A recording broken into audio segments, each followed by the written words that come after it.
Minha sogra me encurralava em todos os jantares de família, com seu colar de esmeraldas brilhando enquanto ela se aproximava. Sem paz, sem pedigree, sem joias, ela sussurrava, alto o suficiente para a mesa ouvir. Diga-me, querida, quando ele te trocar, para onde irá um órfão? Eu apenas sorrio e passo o vinho, observando seus lábios ficarem roxos a cada gole. Conte a todos sobre seus pais, querida, ordenou Evelyn durante o leilão beneficente, com seu colar de esmeraldas brilhando sob as luzes do salão. O microfone ainda estava ligado, vindo do orador anterior, e minha confissão gaguejada de ter sido abandonada no lar infantil Sagrado Coração ecoou pelos alto-falantes para 300 das famílias mais influentes da cidade. Ela sorriu como um gato com creme de leite fresco. Aquela humilhação aconteceu 3 meses atrás, mas a lembrança ainda queimava viva todos os domingos, quando eu me sentava à sua mesa de jantar de mogno. Esta noite não foi diferente. As mesmas taças de cristal, a mesma formalidade sufocante, a mesma crueldade calculista disfarçada de tradição familiar. Observei Evelyn ajeitar seu colar de esmeraldas pela 15ª vez desde que nos sentamos. Ela sempre fazia isso antes de começar uma de suas apresentações, os dedos dançando sobre as pedras verdes como um pianista se preparando para um concerto. A luz do lustre refletia cada faceta, projetando pequenos arco-íris sobre a toalha de mesa branca e imaculada. A irmã de David, Emma, empurrou o rosbife pelo prato, já pressentindo o que estava por vir. Seu irmão, Tom, havia aperfeiçoado a arte de comer sem fazer contato visual, com o maxilar trabalhando mecanicamente enquanto mastigava. Almocei com Margaret Petton hoje, começou Evelyn, com a voz carregada daquele tom peculiar que significava que alguém estava prestes a ser dissecado. A filha dela acabou de anunciar o noivado com o rapaz Morrison. Sabe, o dono da 5ª geração dos Morrison, o dono da madeira. Margaret estava radiante ao me contar sobre os planos do casamento. Antes de continuarmos, quero agradecer por se juntar a mim para compartilhar essas histórias de resiliência e justiça. Se você acredita que a gentileza deve triunfar sobre a crueldade, considere se inscrever. É gratuito e nos ajuda a alcançar mais mulheres que precisam ouvir isso. Agora, vamos ver como isso se desenrola. Ela fez uma pausa para bebericar o vinho, deixando a expectativa crescer. Aquilo era teatro, e Evelyn era sempre a estrela. Claro, Margaret mencionou como deve ser maravilhoso ter uma filha que realmente entende o legado familiar, alguém que consegue traçar sua linhagem até as famílias fundadoras de Charleston, alguém que reconhece o peso da responsabilidade herdada. As palavras pairavam no ar como fumaça de uma pira funerária. Agarrei minha taça de vinho com mais força, sentindo o nó familiar se formar no meu estômago. Ao redor da mesa, a família extensa de David, primos de Atlanta, a idosa tia Ruth de Savannah, o sempre reprovador tio Charles, fingiam se concentrar no jantar enquanto absorviam cada palavra venenosa. Isso me fez pensar, continuou Evelyn, seus olhos azul claros encontrando os meus do outro lado da mesa, sobre como diferentes famílias lidam com a herança. Algumas pessoas têm a sorte de herdar não apenas riqueza, mas também história, histórias passadas de geração em geração, bíblias de família com nomes que datam de séculos, joias que carregam o amor e os sonhos das bisavós. Seus dedos encontraram o pingente de esmeralda no centro do colar, segurando-o para captar a luz. O gesto era ensaiado, deliberado. Ela o havia feito inúmeras vezes ao longo dos anos, sempre com o mesmo efeito. As conversas cessaram, os olhares se concentraram. A sala prendeu a respiração. Estas esmeraldas, disse ela, com a voz assumindo um tom reverente, pertenciam à minha avó, Eleanor Blackwood. Ela as usou em sua apresentação na corte londrina em 1898. Consegue imaginar uma garota de Charleston diante da própria Rainha Vitória, representando não apenas sua família, mas toda a sua classe social? Eu já tinha ouvido essa história tantas vezes que poderia recitá-la palavra por palavra. Mas, naquela noite, algo parecia diferente. Talvez fosse a maneira como o maxilar de David se contraiu quase imperceptivelmente quando a voz de sua mãe assumiu aquele tom sonhador e superior. Talvez fosse o leve tremor da taça de vinho de Emma em sua mão, revelando seu desconforto com a apresentação em família. Ou talvez fosse simplesmente o fato de eu finalmente ter chegado ao meu limite para aceitar a crueldade disfarçada de tradição. Minha mãe usou-as em seu casamento em 1923, continuou Evelyn, animando-se com seu tema favorito. O Charleston Post and Courier chamou de o evento social da década, 700 convidados, todos das melhores famílias. Meu pai disse que se apaixonou por ela no momento em que a viu caminhando pelo corredor, com aquelas esmeraldas refletindo a luz das janelas da catedral. Ela girou o pingente levemente, criando novos padrões de luz refletida nas paredes da sala de jantar. E um dia, quando eu me for, eles passarão para a próxima geração, para alguém que entenda a importância deles, alguém que aprecie a responsabilidade que acompanha o desgaste de 3 gerações de história familiar. A implicação era clara como o ar da montanha: eu não. Nunca eu. Eu era a intrusa, a garota sem passado que, de alguma forma, convencera seu filho de ouro a se casar com ela. Não importa quantos anos eu me sentasse àquela mesa, não importa quantos jantares de domingo eu suportasse, eu sempre seria estranha olhando para dentro. David pigarreou suavemente. Mãe, talvez pudéssemos conversar sobre outra coisa. Sarah tem se dedicado muito para expandir seu negócio de buffet. Talvez ela possa contar a todos sobre o casamento de Morrison que ela vai organizar no mês que vem. A temperatura no ambiente caiu 10 graus. O sorriso de Evelyn se tornou glacial. Trabalhando, repetiu ela, como se a palavra tivesse um gosto amargo. Sim. Bem, suponho que algumas pessoas precisam se manter ocupadas. Embora eu sempre tenha acreditado que a maior vocação de uma mulher é criar um lar adequado para sua família, construir algo duradouro, algo permanente. Tio Charles assentiu em aprovação da sua ponta da mesa. Exatamente, Evelyn. Na minha época, as mulheres entendiam seu papel na sociedade. Nada dessas bobagens modernas sobre carreira e independência. Ah, mas Charles, tia Ruth interrompeu com falsa doçura, certamente você não se opõe a que mulheres tenham pequenos hobbies, desde que não interfiram nas obrigações familiares. A palavra hobbies me atingiu com mais força do que um tapa de verdade. Meu negócio de buffet, algo que eu havia construído do zero, algo que empregava 3 pessoas e sustentava dezenas de fornecedores locais, se reduziu a um hobby, uma distração bonitinha para a mulher que nunca seria boa o suficiente para herdar responsabilidades de verdade. Acho o negócio da Sarah maravilhoso, disse Emma baixinho, suas primeiras palavras da noite. A comida na festa de aniversário do David estava absolutamente deliciosa. Todo mundo ficava pedindo o cartão dela. O sorriso de Evelyn se tornou predatório. Que gentileza sua, Emma, embora eu espere que Sarah entenda que certos padrões devem ser mantidos ao representar o nome Blackwood. Não queremos incidentes infelizes que possam prejudicar a reputação da família. As palavras foram cuidadosamente escolhidas, elaboradas para soarem de apoio e, ao mesmo tempo, causarem o máximo de dano. No mundo de Evelyn, meu sucesso era sempre qualificado, sempre condicional, sempre sujeito à sua aprovação e à reputação da família. Pousei minha taça de vinho com cuidado, o cristal fazendo um leve tilintar contra a mesa de mogno. Todos os olhares na sala se voltaram para mim, sentindo a mudança na atmosfera.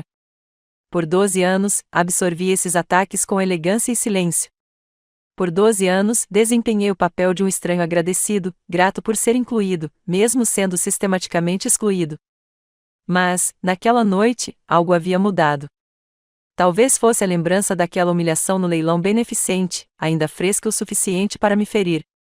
Talvez fosse a percepção de que nenhuma quantidade de paciência ou gentileza jamais me garantiria a aceitação daquela mulher. Ou talvez fosse simplesmente o fato de eu finalmente ter parado de me importar em manter a paz. Você tem toda a razão, Evelyn, eu disse, com a voz firme e clara. Padrões são incrivelmente importantes, especialmente quando se trata de legado familiar e responsabilidade herdada.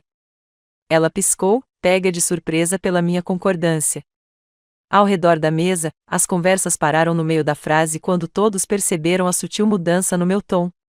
Tenho pensado muito ultimamente sobre o que realmente importa, continuei, encontrando-a diretamente no olhar, sobre a diferença entre coisas que são herdadas e coisas que são conquistadas, sobre que tipo de legado realmente tem valor.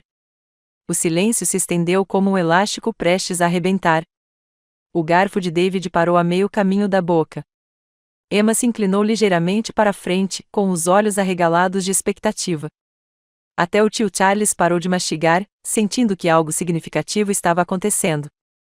Os dedos de Evelyn apertaram seu pingente de esmeralda, os nós dos dedos brancos de tensão. Não tenho certeza se entendi o que você quis dizer, querida. Não entende?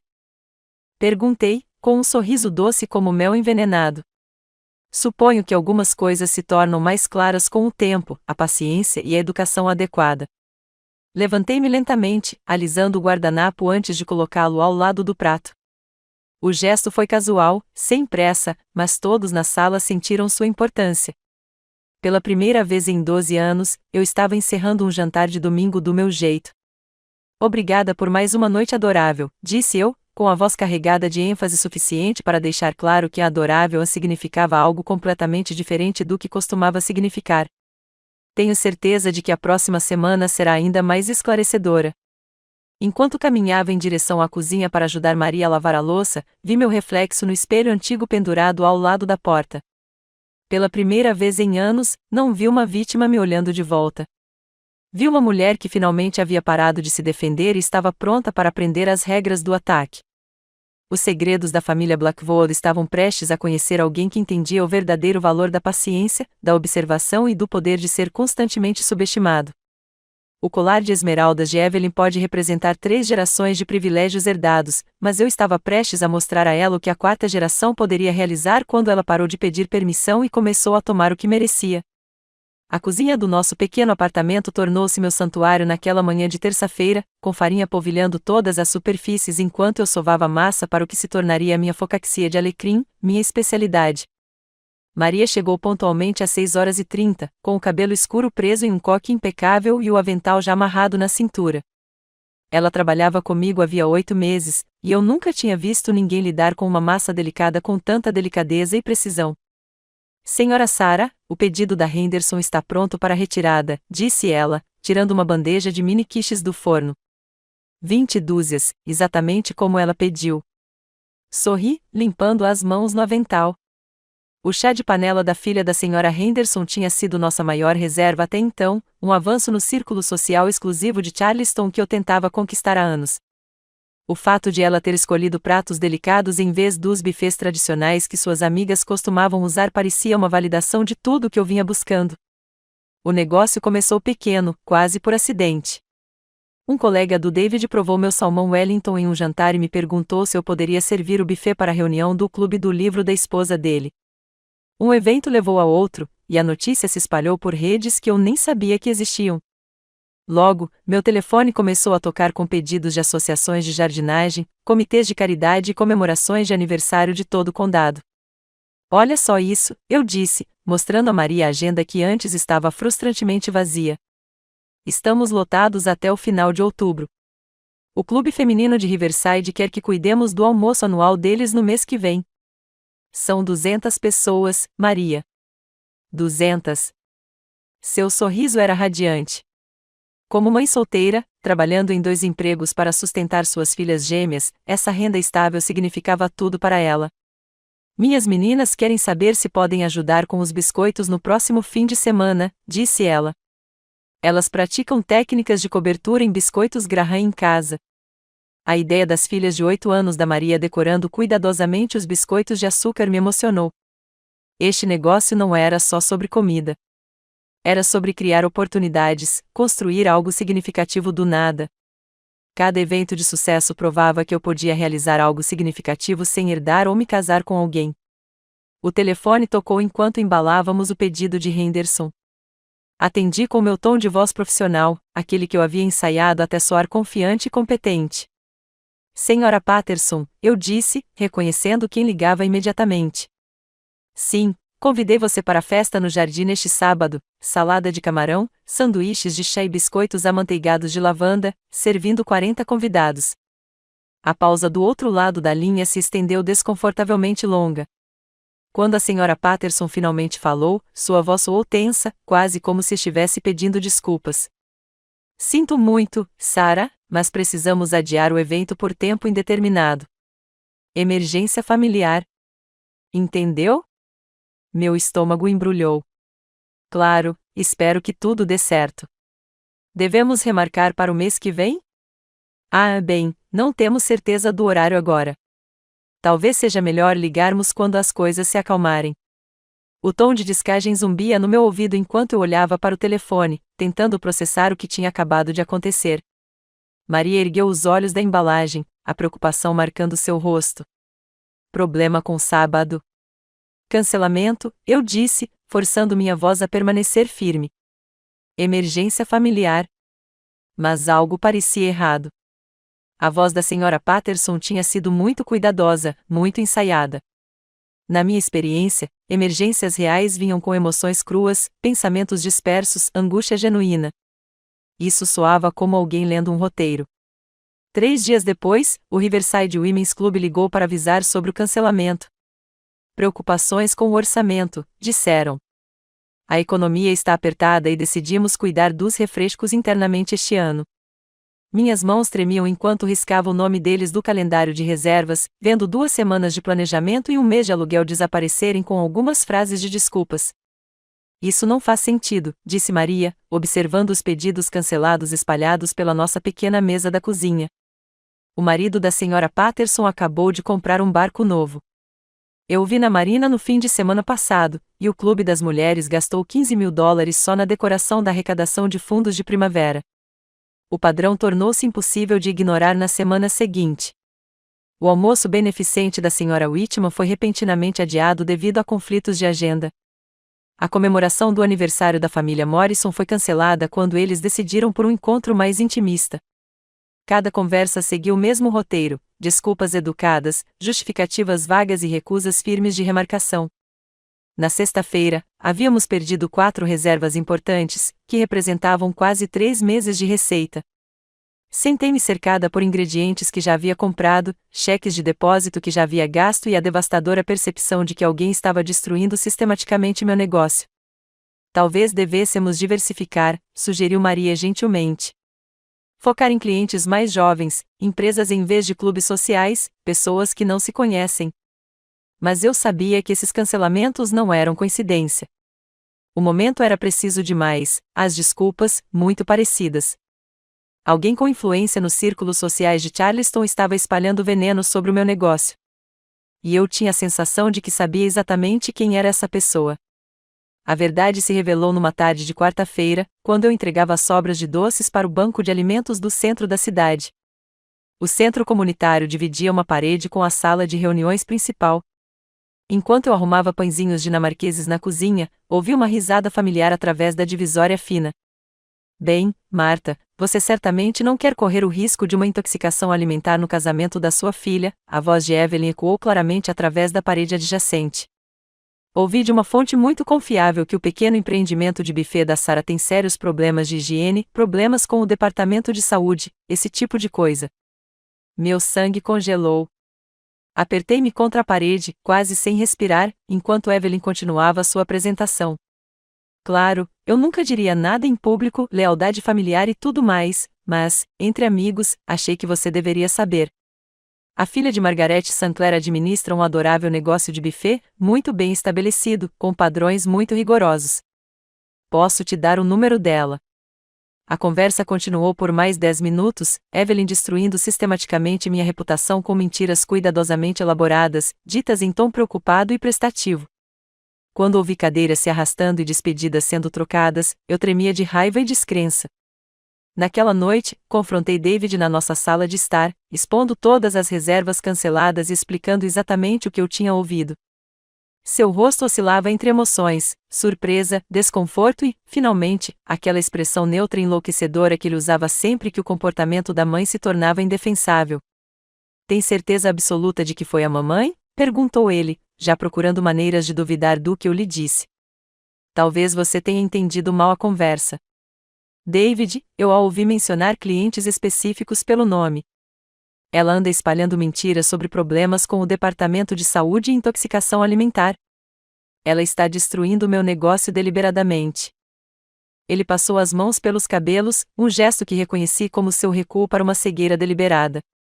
Mamãe pode ser protetora da reputação da família. Talvez ela só esteja preocupada com você assumindo responsabilidades demais. Ela está me sabotando, eu disse, elevando a voz apesar dos meus esforços para manter a calma. Ela está ligando para meus clientes e mentindo sobre problemas de higiene. Ela está recomendando concorrentes e minando tudo que construí. Talvez, disse-lhe lentamente, este seja um sinal de que você deva considerar reduzir o ritmo de qualquer maneira. Os negócios têm consumido muito do seu tempo. Talvez a mamãe tenha razão sobre se concentrar mais nas obrigações familiares. A traição me atingiu com mais força do que qualquer um dos ataques diretos de Evelyn. Meu próprio marido, o homem que prometera apoiar meus sonhos, estava do lado da mãe, mesmo diante das evidências de sua crueldade deliberada. Mas naquela noite, enquanto eu estava acordado, planejando como reconstruir o que Evelyn tentará destruir, percebi que ela havia cometido um erro crucial. Ao me forçar a buscar clientes além do seu círculo social, ela inadvertidamente me libertou da preocupação com sua aprovação ou aceitação. Na manhã seguinte, comecei a ligar para jovens profissionais, startups de tecnologia e empresas familiares que valorizavam a qualidade em vez de conexões. Maria e eu trabalhamos mais duro do que nunca e, lenta e dolorosamente, começamos a construir algo mais forte do que o que havíamos perdido. Evelyn tentou me colocar de volta no meu lugar, para provar que mulheres como eu não deveriam aspirar além dos seus papéis. O que ela realmente fez foi me dar a motivação para parar de jogar de acordo com as regras dela. Cada sucesso com meus novos clientes era uma pequena vitória, uma prova de que meu valor não dependia da aprovação dela. A guerra não tinha acabado. Estava apenas começando. Mas eu não fazia ideia de quão drasticamente o campo de batalha estava prestes a mudar. O telefone de David tocou às 7h15 de uma manhã de terça-feira, nos acordando de repente. Sua voz estava grogue quando ele atendeu, mas observei seu rosto se transformar de confusão em choque, e, em seguida, em algo semelhante à tristeza. Como assim? Câncer de pâncreas? Perguntou ele, sentando-se mais ereto na cama. Há quanto tempo ela sabe? Eu sabia, antes mesmo de ele desligar, que a pessoa que ligava estava falando de Margaret Blackwood, a tia idosa de Evelyn, que morava sozinha na mansão vitoriana com vista para o rio Ashley. 6 meses, disse David após encerrar a ligação, talvez menos. Os médicos dizem que é agressivo. Eu esperava que Evelyn estivesse ao lado da cama de Margaret em menos de 1 hora. Afinal, ela passará anos cultivando o relacionamento, sempre mencionando sua querida tia Margaret em eventos sociais, sempre se certificando de que todos soubessem sobre os laços familiares e a herança inevitável. Em vez disso, quando David ligou para a mãe com a notícia, a resposta dela foi de uma insensibilidade impressionante. Ah, que horror! Evelyn suspirou ao telefone, com a voz carregada daquele tom teatral que usava ao discutir assuntos desagradáveis. Sou simplesmente muito frágil emocionalmente para lidar com doenças, David. Você sabe como essas coisas me afetam. Talvez devêssemos contratar uma enfermeira de verdade. David cerrou os dentes ao ouvir as desculpas da mãe. Ela estava muito ocupada com a arrecadação de fundos de primavera do clube de jardinagem. O torneio de bridge no clube de campo precisava da atenção dela. Alguém precisava manter a normalidade durante aquele momento difícil, e, claramente, esse alguém era ela. Que tal visitá-la? Insistiu David. Ela vai ficar assustada e sozinha. Bem, claro que irei visitá-la, respondeu Evelyn. Quando as coisas se acalmarem, quando eu conseguir lidar emocionalmente. Agora, acho melhor darmos espaço para ela processar o diagnóstico. A conversa durou mais 5 minutos, mas parei de ouvir. Algo frio e determinado se cristalizava em meu peito quando percebi que Margaret Blackwood, a mulher que Evelyn vinha rondando como um abutre há anos, morreria sozinha enquanto seu único parente vivo participava de eventos sociais. Naquela tarde, dirigi até a casa de Margaret sem avisar ninguém para onde estava indo. A mansão vitoriana ficava em um terreno de 2 acres de jardins cobertos de mato, com sua varanda envolvente ligeiramente curvada sob o peso de décadas e abandono. A tinta das venezianas descascava e várias janelas estavam cobertas com jornais por dentro. Margaret atendeu a porta sozinha, movendo-se lentamente, mas com a dignidade intacta. Ela era menor do que eu me lembrava das reuniões de família, com os cabelos grisalhos presos em um coque elegante que realçava os ossos elegantes do seu rosto. Quando me viu em pé na varanda com uma cesta de sopa caseira e pão fresco, seus olhos azul claro se encheram de lágrimas. Sarah, sussurrou ela, como se meu nome fosse uma prece, você veio. A casa cheirava a rosas antigas e solidão, com nuances dos medicamentos que agora dominavam a rotina diária de Margaret. Fotografias de família cobriam cada superfície, fotos de casamentos da década de 1940, festas de aniversário de décadas passadas, manhãs de Natal, quando a casa era repleta de risos e crianças. Você não precisa ficar, disse Margaret enquanto eu a ajudava a se acomodar em sua poltrona favorita ao lado da lareira. Sei que você deve estar ocupada com seu serviço de buffet. Evelyn mencionou que você estava com algumas dificuldades. A crueldade casual daquele comentário, proferido sem malícia pela própria Margaret, revelava o quanto Evelyn havia envenenado até mesmo aquela conversa. Mas eu podia ver a esperança nos olhos de Margaret, o anseio desesperado por companhia que ela tanto se esforçava para esconder. Tenho tempo, respondi simplesmente. A Maria pode cuidar dos negócios por um tempo. Gostaria de ficar, se você deixar. Nas semanas seguintes, dividi meu tempo entre a cabeceira da Margaret e a minha cozinha, preparando comidas leves que ela tolerasse e sentando-me ao lado dela durante as longas tardes em que a dor tornava o sono impossível. À medida que suas forças se esvaíam, algo inesperado aconteceu. Seus filtros começaram a desaparecer, revelando verdades que ela havia escondido por décadas. A Evelyn ligou ontem, Margaret mencionou durante nossa segunda semana juntas, com a voz fraca, mas carregada de um divertimento amargo. Primeira vez em 6 meses. E sabe o que ela perguntou? Se eu havia atualizado meu testamento recentemente, não como eu estava me sentindo, nem se eu precisava de alguma coisa, apenas o testamento. Continuei colocando o caldo de galinha na boca de Margaret, deixando-a falar sem julgamentos ou interrupções. Ela faz isso há anos, continuou Margaret, visitando-a com frequência suficiente para manter as aparências, sempre elogiando aquele colar quando acha que não estou prestando atenção. Ela não sabe que eu percebo a sua atuação. As mãos de Margaret tremiam enquanto ela pegava seu copo d'água. Há 30 anos a observo rondar esta casa como um pássaro faminto. Nunca ela perguntou sobre a minha dor ou me trouxe sopa quando eu estava doente. Mas ela se lembra de cada aniversário, de cada Natal, sempre com um presentinho e um grande sorriso. Seguro, sabe, para garantir que ela permaneça no testamento. Essas revelações deveriam ter me trazido satisfação, prova de que eu não era a única a perceber a bondade calculada de Evelyn.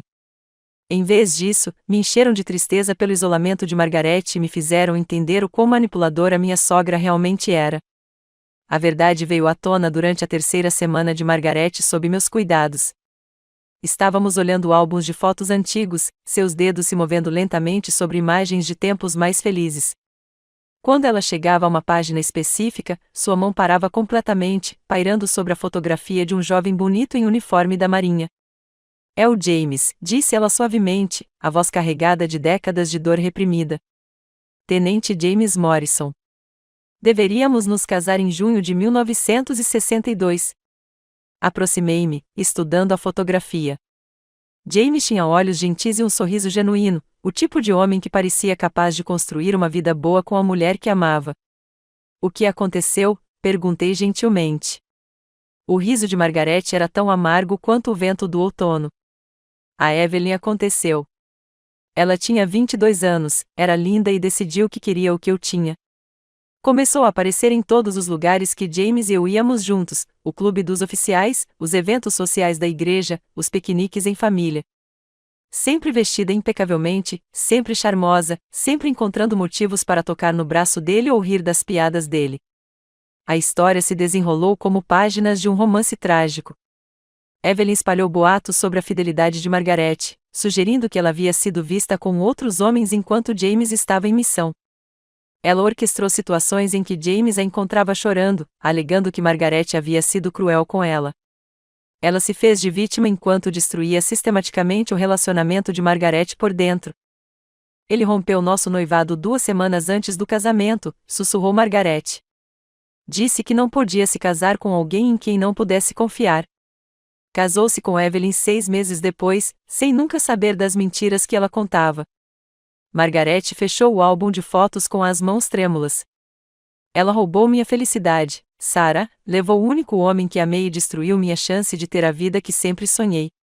E agora ela está sentada na minha sala de estar, elogiando minhas joias e esperando herdar tudo o que me resta. O peso dessa revelação caiu sobre mim como um cobertor pesado. A crueldade de Evelyn não era um comportamento recente, era um padrão de vida de conseguir o que queria, independentemente de quem se machucasse. 3 dias antes de Margaret falecer, ela me chamou ao seu lado com uma urgência incomum. Seu aperto era surpreendentemente forte enquanto me puxava para perto, a respiração curta, mas os olhos completamente alertas. As esmeraldas, sussurrou ela, olhando para a caixa de joias em sua cômoda. Sarah, preciso te contar uma coisa sobre essas esmeraldas. Meu coração começou a bater mais rápido, sentindo a importância do que quer que ela estivesse prestes a revelar. Não são de verdade, disse Margaret, com a voz quase inaudível. Vendi as originais em 1963, logo depois que James se casou com Evelyn. Usei o dinheiro para pagar o tratamento contra o câncer da minha irmã Catherine. Mandei fazer réplicas perfeitas, de pasta e vidro, mas tão habilmente trabalhadas que até um joalheiro precisaria de um teste especial para perceber a diferença. Ela pressionou uma pequena bolsa de veludo em minhas mãos, com os dedos frios, mas determinados. Está tudo lá, os recibos de quando vendi as esmeraldas verdadeiras, a conta do joalheiro que criou as cópias, tudo. Evelyn usa bijuterias há 30 anos, acreditando estar exibindo relíquias de família inestimáveis. O riso de Margaret foi fraco, mas triunfante. Ela destruiu minha vida por nada, Sarah. Absolutamente nada. E ela nem sabe disso. Margaret morreu numa manhã de domingo de outubro, com a mão fria na minha enquanto sua respiração simplesmente parava. Não houve luta, nem palavras finais dramáticas, apenas um alívio suave que me pareceu quase tranquilo depois de semanas observando-a lutar contra a dor com dignidade silenciosa. Fechei os olhos dela e fiquei sentado ao seu lado por mais 1 hora, segurando sua mão e ouvindo o tic-tac do relógio de pêndulo no corredor, marcando o tempo em uma casa que nunca mais ouviria seu riso. Os arranjos do funeral ficaram por minha conta, uma responsabilidade que Margaret havia solicitado especificamente em um bilhete manuscrito que me entregará na semana anterior. Você entende de cerimônia, escreveu ela em sua caligrafia trêmula. Evelyn entende de teatro. Há uma diferença. Organizei uma cerimônia simples na Igreja Episcopal de São Miguel, o mesmo santuário onde os pais de Margaret se casaram em 1895. O encontro foi menor do que eu esperava, mas mais significativo do que qualquer produção elaborada poderia ter sido. A senhora Henley, da casa ao lado, veio, com lágrimas escorrendo pelo rosto, contando histórias de como Margaret lhe trouxera sopa durante seu próprio tratamento contra o câncer, 5 anos antes. 3 enfermeiras do Hospital Geral de Charleston compareceram, relembrando as visitas semanais de Margaret à ala infantil, onde ela lia histórias e trazia biscoitos caseiros por 30 anos.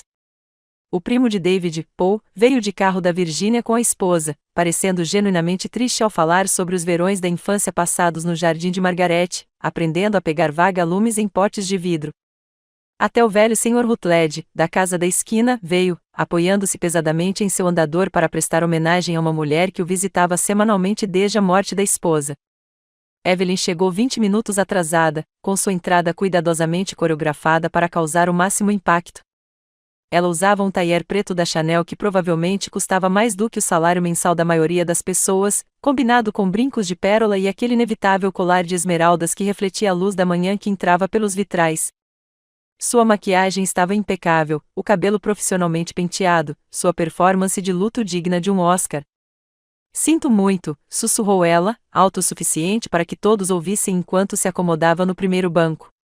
A floricultura precisava de aprovação de última hora para os arranjos.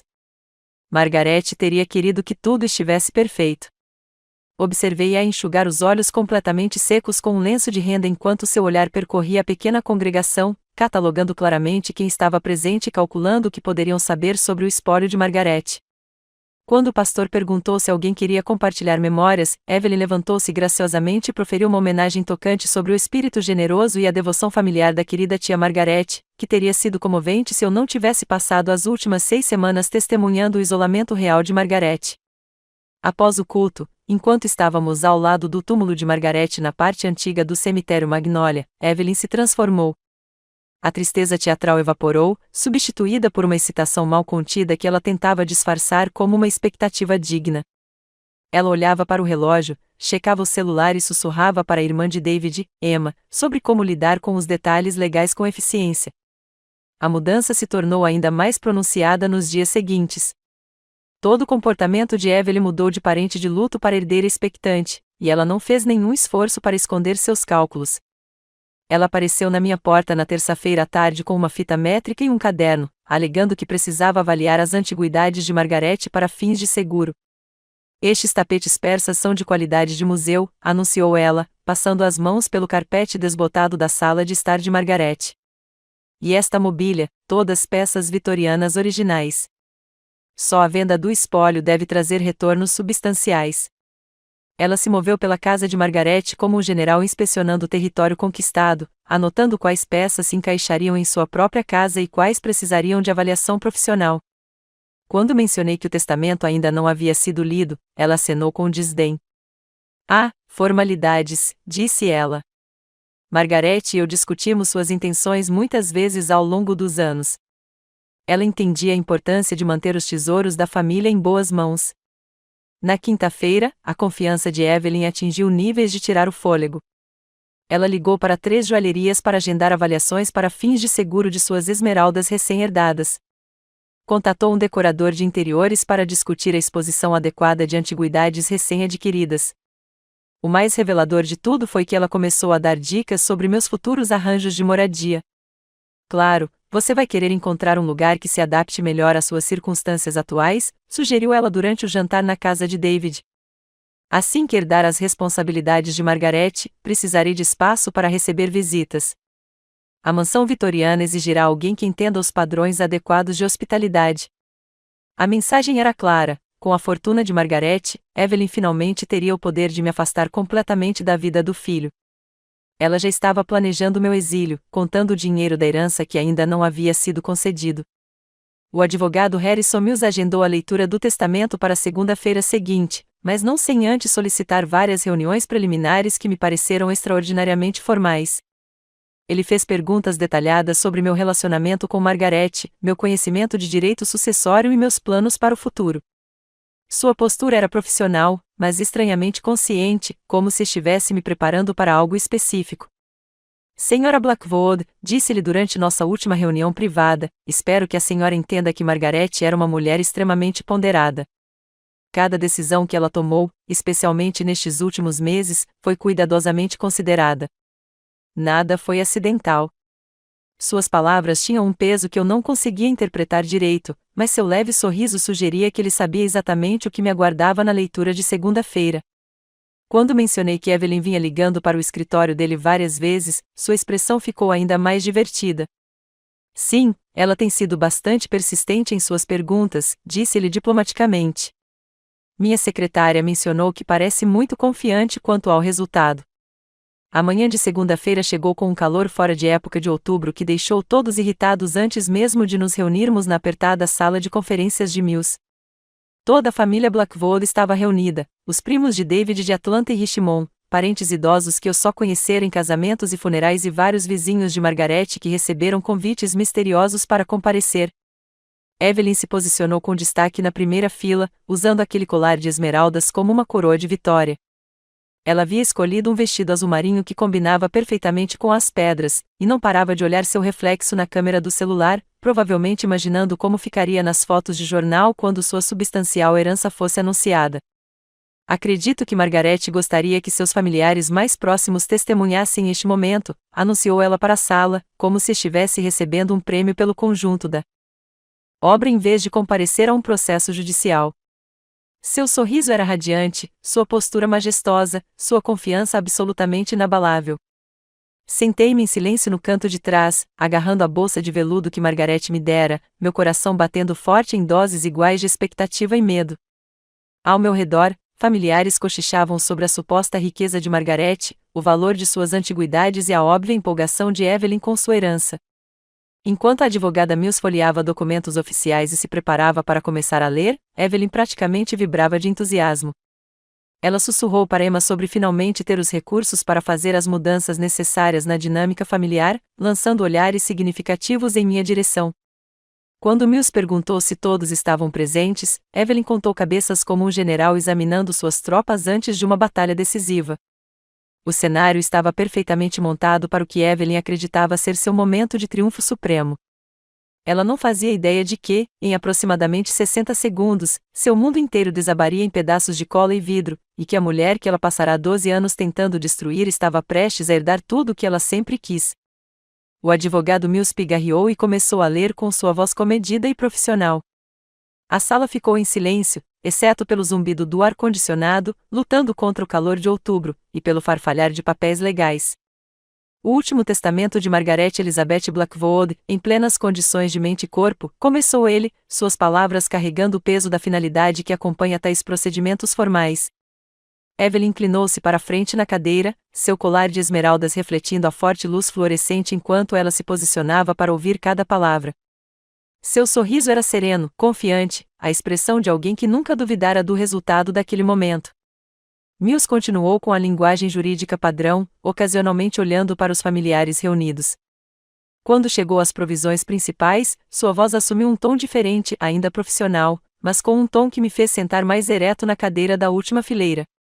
Para minha querida sobrinha, Evelyn, ele leu, e eu a observei agarrar os braços da cadeira em antecipação. Deixo o serviço de porcelana da minha mãe e as fotos de família, na esperança de que ela se lembre da importância do amor genuíno sobre a obrigação herdada.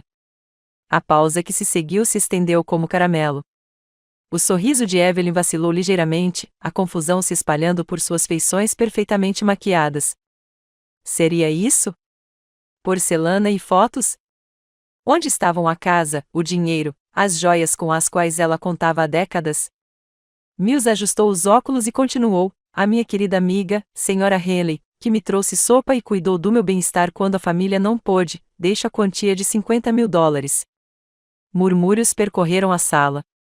A Sra. Henley, que chorava baixinho no canto, ofegou audivelmente. Evelyn virou a cabeça bruscamente para encarar a vizinha idosa, seu rosto demonstrando choque, que rapidamente se transformou em algo mais sombrio. Aos enfermeiros do Hospital Geral de Charleston, que tornaram meus últimos meses suportáveis com sua gentileza, deixo $100.000 para serem distribuídos igualmente entre a equipe da ala de oncologia. Os murmúrios aumentaram. Familiares que esperavam legados substanciais começaram a se mexer desconfortavelmente em seus assentos. O primo de David, Paul, parecia genuinamente confuso, enquanto o rosto de Emma empalidecera. E finalmente, disse Mills, sua voz cortando a tensão crescente como o bisturi de um cirurgião, para Sarah Blackwood, a filha que nunca tive, mas sempre valorizei, deixo todo o meu patrimônio restante, incluindo todas as propriedades, ativos financeiros e pertences pessoais. O silêncio que se seguiu foi tão completo que parecia que o mundo tinha parado de girar. Até o ar-condicionado pareceu parar, deixando apenas o som do meu próprio coração batendo forte em meus ouvidos. O rosto de Evelyn se transformou em câmera lenta, o triunfo se dissolvendo em confusão, a confusão se solidificando em descrença, a descrença explodindo em raiva. A cor sumiu de suas bochechas e depois voltou a se formar em manchas vermelhas de raiva. Deve haver algum engano, gaguejou ela, com a voz rachada como gelo fino. Isso é impossível. Sou a única família dela. Sou parente de sangue dela. Mas Mills não tinha terminado de ler. A voz de Margaret parecia ecoar em suas palavras. Sarah me mostrou o amor e o cuidado que parentes de sangue não puderam. Enquanto outros estavam ocupados demais com obrigações sociais, ela me alimentou, me deu banho e segurou minha mão durante a dor. Ela me deu dignidade nos meus últimos meses e não pediu nada em troca, exceto o privilégio de tornar meus dias mais fáceis. O queixo de David caiu tanto que eu temi que ele pudesse se descontrolar completamente. Seus primos começaram a cochichar entre si, trocando olhares entre mim e Evelyn, como espectadores em uma partida de tênis. E Evelyn? Evelyn parecia ter sido atingida por um raio, toda a sua visão de mundo desmoronando em tempo real. O que aconteceu em seguida será discutido nos círculos sociais de Charleston pelas próximas décadas. Evelyn explodiu como um Monte Vesúvio, sua compostura cuidadosamente mantida se estilhaçando em 1.000.000 de pedaços. Ela se lançou da cadeira com tanta força que caiu para trás, batendo na parede com um estrondo que fez vários parentes idosos pularem. Isso é impossível, gritou ela, lançando-se em direção a Mills com as mãos em garras. Aquela mulher não tem direito. Ela nem é da família. Ela não é ninguém, nada. Seu cabelo perfeitamente penteado se desfez enquanto ela gesticulava freneticamente, com grampos espalhados pelo chão da sala de conferências. O rímel começou a escorrer por suas bochechas em filetes negros enquanto ela alternava entre fúria e súplicas desesperadas. Margaret estava confusa, gritou ela. Doente. Ela não sabia o que estava fazendo. Este testamento é inválido. Vou contestá-lo. Vou lutar contra isso. A família assistiu com horror e fascínio enquanto sua digna matriarca se transformava em algo irreconhecível. David se levantou da cadeira, estendendo as mãos incertas em direção à mãe. Mãe, por favor, acalme-se. Não me toque, ela rosnou, virando-se para longe dele. A culpa é sua. Você deixou isso acontecer. Você deixou aquela Zé ninguém se infiltrar na nossa família. Enquanto o caos se avolumava ao meu redor, levantei-me lentamente e caminhei até a frente da sala com uma calma deliberada. Minhas mãos estavam surpreendentemente firmes quando me aproximei de Evelyn, que ainda reclamava de processos judiciais, direitos familiares e da injustiça de tudo aquilo. Acho que isso agora pertence à herança, disse eu baixinho, pegando o colar de esmeraldas em seu pescoço. Ela o agarrou protetoramente, os dedos envolvendo as pedras como se fossem salva-vidas. Você não pode ficar com ele. Isto é meu. 3 gerações de mulheres Blackwood. Mas o choque enfraqueceu seu aperto, e o colar deslizou para as minhas mãos com uma facilidade surpreendente. Era mais pesado do que eu esperava, o metal quente da pele dela, as gemas de pasta refletindo a luz fluorescente forte projetando pequenos arco-íris nas paredes brancas da sala de conferências. Ergui-o para que todos pudessem ver, girando lentamente como um joalheiro examinando uma peça preciosa. Lindo, não é? Perguntei à sala, com a voz carregada de ênfase suficiente para fazer várias pessoas se inclinarem para a frente, curiosas. Margaret sempre disse que representava o verdadeiro coração desta família.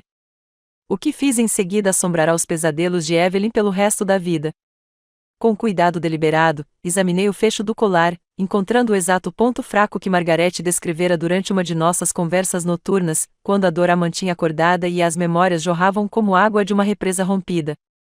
O metal era latão barato sob o revestimento dourado, projetado para parecer caro à distância, mas nunca destinado a suportar um exame mais atento ou estresse. Margaret havia me alertado sobre isso, como o joalheiro que criará a réplica havia economizado, usando materiais inferiores para uma peça que deveria enganar, mas nunca durar. Com um giro brusco, a corrente estalou com um som semelhante ao de um osso quebrando. Esmeraldas se espalharam pelo piso de madeira como chuva verde, quicando e rolando em todas as direções. O som que emitiam era errado, leve demais, musical demais, o som de cola e vidro batendo na madeira em vez de pedras preciosas batendo no carpete. O grito de Evelyn poderia ter estilhaçado todas as janelas do centro de Charleston. Ela caiu de joelhos instantaneamente, lutando para recolher as pedras falsas com os dedos bem cuidados, a dignidade completamente abandonada enquanto rastejava pelo chão em seu terno caro. Você destruiu tudo, soluçou, com a voz rouca de angústia. 50 anos de história da família, seu monstro. Você destruiu tudo. Mas mesmo enquanto ela juntava os pedaços espalhados, todos na sala conseguiam ver a verdade. Não eram as relíquias de família inestimáveis que ela alegava serem. Eram bijuterias lindas, habilmente trabalhadas, mas, no fim das contas, pasta e vidro sem valor. Enquanto Evelyn se ajoelhava entre os restos de seus delírios, enfiei a mão na bolsa e retirei a bolsa de veludo de Margaret. Dela, retirei os documentos que completariam sua destruição, recibos e certificados que contavam a verdadeira história das esmeraldas Blackwood. São de 1963, anunciei para a sala atordoada e silenciosa. O ano em que Margaret vendeu as esmeraldas verdadeiras para pagar o tratamento contra o câncer de sua irmã, Catherine. Ergui o primeiro recibo, minha voz ecoando claramente por todos os cantos da sala de conferências. Pagamento recebido por colar de esmeraldas e diamantes, pedras genuínas, engaste em ouro 18 quilates. Total, $47.300. A renda será doada à ala de câncer do Hospital Saint Mary. Então, mostrei o segundo documento, observando a compreensão se formar em todos os rostos da sala. Recibo para a criação de réplicas de joias, esmeraldas em pasta, detalhes em zircônia cúbica, engaste em latão banhado a ouro. Custo total, $250. O silêncio era ensurdecedor enquanto a verdade se abatia sobre a família como um cobertor pesado. Durante 30 anos, Evelyn usará bijuterias que valiam menos do que um jantar decente para 2, acreditando estar exibindo relíquias de família inestimáveis, enquanto, na verdade, exibia belos cristais sem valor. O silêncio na sala de conferências da advogada Mills se estendeu até se tornar insuportável. Evelyn permaneceu de quatro, agarrando fragmentos de esmeraldas em pasta, enquanto lágrimas misturadas com rímel criavam poças escuras no piso de madeira polida. Ao redor da sala, os familiares permaneciam imóveis em suas cadeiras, processando a magnitude do que tinham acabado de testemunhar. O primo de David, Paul, foi o primeiro a se mexer, recolhendo silenciosamente o casaco e a maleta. Acho que devemos ir, murmurou para a esposa, que assentiu agradecida. Em poucos minutos, a sala estava vazia, exceto por David, Evelyn, o advogado Mills e eu. Até Emma fugiu, com o rosto pálido de choque e constrangimento. Na manhã de terça-feira, a história se espalhou pelos círculos sociais de Charleston com a velocidade de uma tempestade de verão. A senhora Patterson me ligou às 7h30, com a voz ofegante de excitação disfarçada de preocupação. Sarah, querida, é verdade sobre a leitura do testamento e o colar? Margaret Sinclair disse que Evelyn realmente se arrastava pelo chão colecionando joias falsas. O telefone não parou de tocar o dia todo. Algumas ligações eram de amigos sinceros expressando apoio ou pedindo esclarecimentos. Outros estavam claramente querendo fofocas para espalhar na próxima partida de bridge ou reunião do comitê de caridade. Na quarta-feira, parei completamente de atender números desconhecidos. A queda de Evelyn em desgraça social foi rápida e implacável. O clube de campo, onde ela havia sido a rainha por décadas, de repente se tornou um campo minado de conversas sussurradas que cessavam quando ela entrava nos cômodos. Seus parceiros regulares de bridge começaram a alegar conflitos de agenda para seus jogos semanais. A sociedade histórica, cuja diretoria ela havia servido por 15 anos, discretamente removeu seu nome do papel timbrado e da programação de eventos. Até sua própria irmã, Margaret, ligou para David para expressar sua mortificação. Não posso ser associada a esse tipo de demonstração pública, disse ela, com a voz fria de desaprovação. O que ela fez naquela leitura do testamento foi mais do que constrangedor. Foi descontrolado. O momento mais revelador foi quando a prima de David, Emma, nos convidou para a festa de formatura da filha dela, mas mencionou especificamente que Evelyn não compareceria. Espero que vocês entendam, disse Emma, sem jeito. Depois do que aconteceu, bem, as pessoas estão falando, e não de forma gentil. David recebeu a notícia com mais dificuldade do que eu esperava. O caminho de volta do escritório do advogado para casa foi silencioso, exceto pelo zumbido do ar-condicionado e pela fungada ocasional de David enquanto processava o que tinha presenciado. Quando finalmente chegamos ao nosso apartamento, ele sentou-se pesadamente no sofá e enterrou o rosto nas mãos. Você sabia? Perguntou, com a voz abafada e oca. Sobre o testamento, sobre Margaret ter escolhido você? Pensei em mentir, suavizando a verdade para poupar os sentimentos dele. Mas tínhamos chegado a um momento que exigia total honestidade. Ela me contou na semana anterior à morte, disse eu baixinho. Mas, David, eu não fazia ideia de que seria tudo. Pensei que talvez ela me deixasse algo pequeno, uma joia ou alguns milhares. Nunca imaginei a casa, o dinheiro, tudo isso. Ele olhou para mim com os olhos vermelhos. E as esmeraldas? Você sabia que eram falsas? Ela me contou 3 dias antes de morrer. Queria que eu entendesse a verdade sobre a crueldade da sua mãe, sobre como ela moldou tantas vidas ao longo das décadas. David desabou então, 12 anos de cegueira deliberada desabando sobre ele como uma represa se rompendo. Chorou por Margaret, que morreu sozinha, apesar de estar cercada pela família. Chorou por mim, suportando anos de humilhação em silêncio. Mas, principalmente, chorou por si mesmo, pela percepção de que, por sua covardia, fora cúmplice da crueldade de sua mãe. Eu sabia, ele sussurrou em meio às lágrimas.